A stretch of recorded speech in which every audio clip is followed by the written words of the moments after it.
Welcome back to another video of the 10 best budget pickups for a specific commander series. This video is about the mono green Phyrexian horror, Zopandrel Hunger Dominus.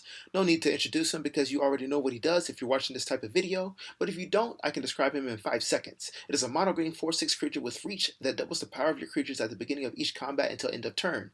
Then add an indestructible counter at instant speed if you pay 4 life and sacrifice 2 creatures. Now onto our first card.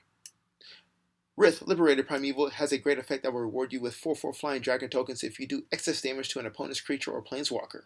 Zopandrel will be better in the 99. So what is excess damage? Excess damage? Once you double the power of your creatures at the start of the combat phase, and the resolution has been resolved, and the amount of damage is done more than the creature's toughness or planeswalker's loyalty, you just dealt excess damage. Now for each creature that meets this criteria, you create a 4/4 flying dragon token. Take note, this can happen on any player's combat phase. Second, Marika the Brutal Gladiator is a junk commander that rewards you for dealing excess damage again. You force an opponent to sacrifice a non-land, non-creature permanent. Go into your combat phase confidently because she has indestructible only on your turn and opponents are forced to block her. This combat-focused commander will slow down your opponents and make them play spells cautiously in order not to lose them to sacrifice triggers.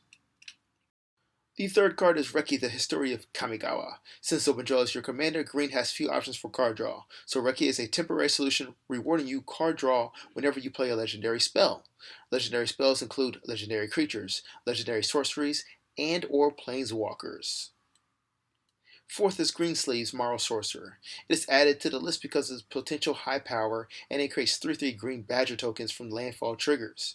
When paired, her power is connected to the amount of force you control. Then the badger tokens are formidable creatures already. They are 3/3s. When Zopandrel is on the battlefield, they turn into 6/6 badgers during combat. I wonder if they turn into honey badgers. And after a strong power Greensleeves, that could deal lethal commander damage.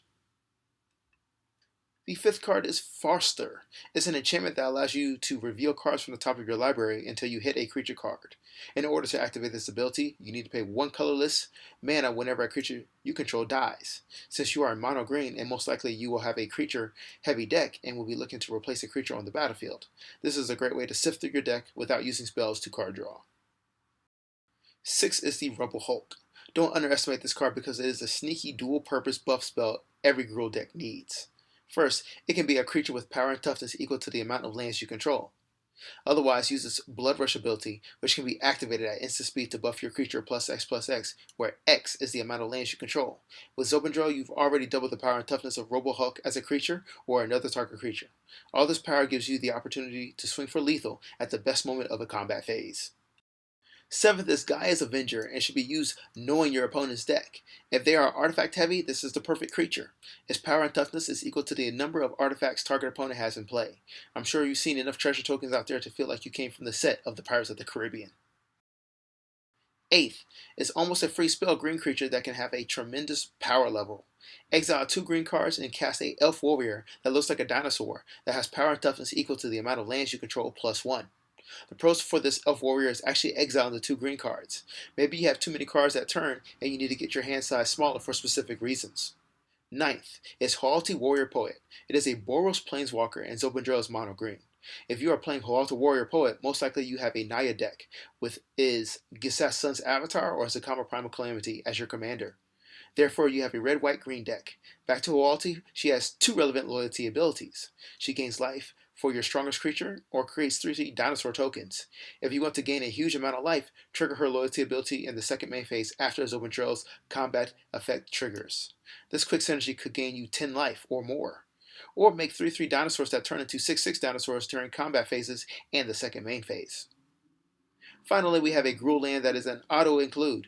Keswick Wolf Run taps X, 1 red and 1 green to give your creature X power and trample, swinging for massive combat damage at instant speed. Thank you for watching the 10 best pickups for Zopandrel Hunger Dominus. If these 10 suggested cards were helpful, please consider hitting the like button or subscribe button to stay connected with 10 more 10 best budget pickups for popular commanders. The next 2 videos on your screen are video suggestions by YouTube specifically for you to enjoy.